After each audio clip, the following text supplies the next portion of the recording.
Hi, in today's video, I would be painting an expressive emotion. So, the emotion I want to express through this painting is anger, specifically the kind that is held inward rather than expressed openly. So, first I start with the sketch, which would be my baseline. Then I go ahead with the whole paper.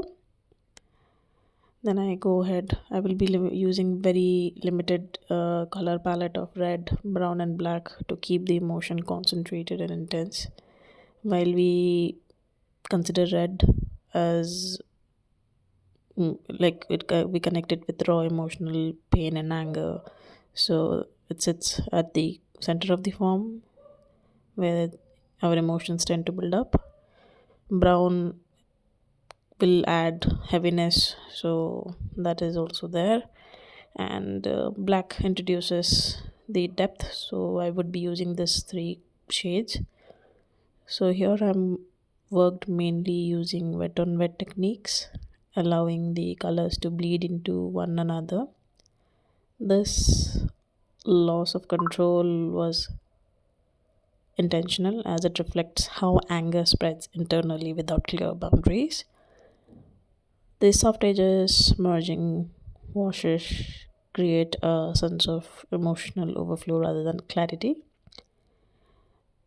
In contrast, I will use dry on wet brush strokes as well to introduce sharper, more forceful marks.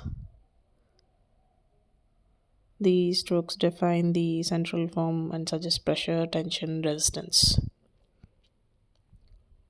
I'm also incorporating splattering and irregular textures to, disrupt the surface of the painting.